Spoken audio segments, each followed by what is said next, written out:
Bonjour à tous et bienvenue dans cette nouvelle exploration spirituelle. Aujourd'hui, on va se pencher sur quelque chose de vraiment fascinant, une pratique quotidienne, très ancienne, qui est conçue pour nous offrir une protection complète du corps et des sens. Dans notre monde qui ne s'arrête littéralement jamais, trouver un vrai moment d'ancrage, ce n'est plus un luxe, c'est devenu vital. Alors prenons un instant pour respirer et méditons ensemble sur ces mots pour comprendre comment quelques phrases toutes simples peuvent complètement transformer notre dynamique quotidienne. Allez, on plonge tout de suite dans le sens caché de ce texte d'apaisement. Alors, une grande question s'impose d'entrée de jeu. Comment fait-on pour protéger notre corps et notre esprit face à toutes les incertitudes de la journée?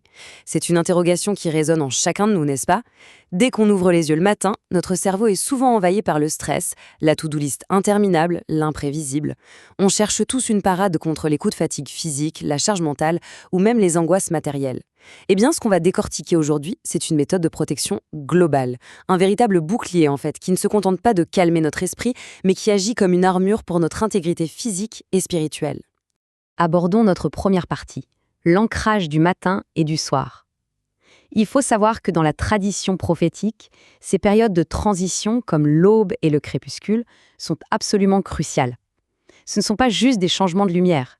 Ce sont des moments charnières pour poser nos intentions et encadrer notre journée. Et c'est là qu'intervient ce texte fondateur rapporté par Abu Daoud. Le prophète disait le matin et le soir. L'info clé ici, ce n'est pas uniquement le choix des mots, c'est surtout la constance, la répétition. Dire ces mots chaque matin et chaque soir, c'est s'imposer une vraie discipline de l'âme. C'est ce genre de petites habitudes qui, au fil du temps, façonnent complètement notre conscience. Se dire que cette formulation précise était répétée quotidiennement par le prophète de l'islam, ça donne un poids historique et spirituel incroyable à ces quelques mots pour tous ceux qui les récitent encore de nos jours. Bon, rentrons dans le vif du sujet. Écoutons bien le rythme de ce début d'invocation. Allahumma afini fi badani. Alors Allahumma, c'est un appel super direct, ça veut dire « Oh Allah ». Et le mot vraiment important ici, c'est « afini ». Ça vient de « al-afiya ». Et attention, c'est bien plus que la simple absence de maladie. C'est le package complet, une demande de bien-être total, de préservation contre tout ce qui pourrait nous atteindre. C'est une entrée en matière très forte, qui met directement la santé de notre corps au centre de notre spiritualité. Ce qui nous amène logiquement à notre section suivante, la santé du corps. Parce que oui, la spiritualité, ça passe d'abord par notre enveloppe charnelle, notre véhicule pour interagir avec le monde. D'ailleurs, c'est super intéressant de voir comment cette demande de santé est découpée en 3 éléments très précis. 1. Le corps dans sa globalité, badani. 2. L'ouïe, sami. Et 3. La vue, basari. Mais pourquoi isoler l'ouïe et la vue comme ça, alors qu'on vient juste de mentionner le corps entier? En fait, c'est parce que ce sont nos 2 portes d'entrée principales vers l'extérieur. Ce sont des filtres. L'ouïe et la vue, c'est par là que toutes les informations rentrent et viennent impacter notre cœur. Ce sont des outils précieux qui dictent absolument toutes nos interactions quotidiennes. Ce qui donne en français « Oh Allah, accorde-moi la santé dans mon corps, dans mon ouïe et dans ma vue ». Prendre le temps de formuler ça en pleine conscience, juste après le réveil, ça change complètement la donne. On reconnaît la fragilité de notre corps, tout en exprimant une profonde gratitude pour nos sens. Et puis, en demandant de protéger notre ouïe et notre vue, on prend implicitement l'engagement de bien s'en servir. C'est espérer que nos oreilles n'entendent que du positif et que nos yeux se posent sur des choses qui nous élèvent. Passons maintenant à la section « Le bouclier de l'âme ». Parce qu'une fois le corps physique sécurisé, l'invocation glisse tout naturellement vers le domaine de l'invisible, là où se trouvent nos vraies batailles intérieures.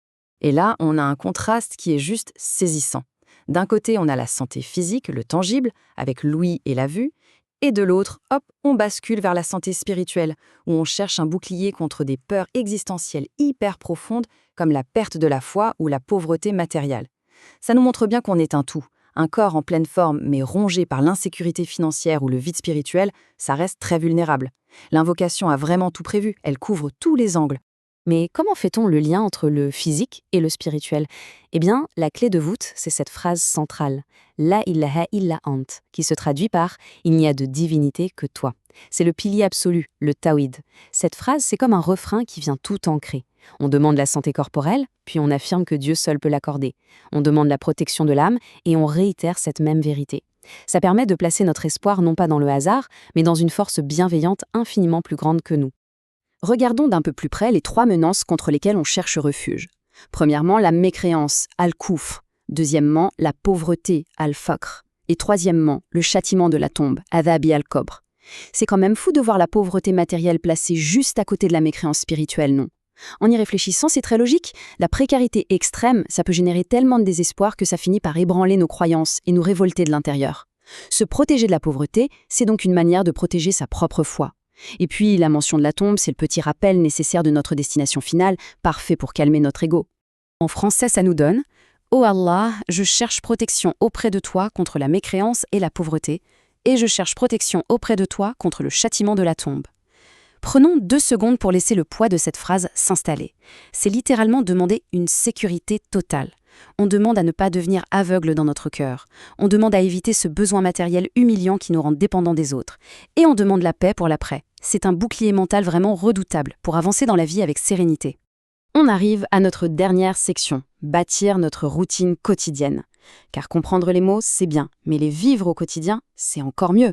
Voyons comment mettre tout ça en pratique. Concrètement, comment intégrer ça sans se compliquer la vie? C'est super simple. L'étape numéro 1, c'est le réveil.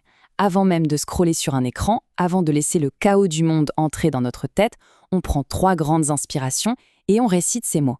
C'est littéralement enfiler une armure invisible avant de sortir affronter la journée. Et l'étape numéro 2, le soir, au coucher du soleil. Répéter cette invocation, c'est une façon de fermer les onglets de notre cerveau, de se détacher du stress accumulé pour s'offrir une vraie nuit de paix. Ça prend quelques secondes, mais l'impact sur notre niveau de présence au monde est juste énorme. Allez, on se quitte sur une petite réflexion personnelle. Si on part du principe que nos sens sont purifiés et protégés chaque matin grâce à cette invocation, qu'est-ce qu'on va choisir de regarder et d'écouter aujourd'hui? C'est un vrai défi. Demander cette protection, ça vient avec une part de responsabilité. C'est une invitation à la pleine conscience, choisir minutieusement les discussions auxquelles on participe, les contenus qu'on consomme et ce qu'on fait de ce corps qu'on a tant envie de préserver. Gardons cette belle idée en tête pour la suite de la journée. Merci à tous d'avoir suivi cette exploration spirituelle. À très vite!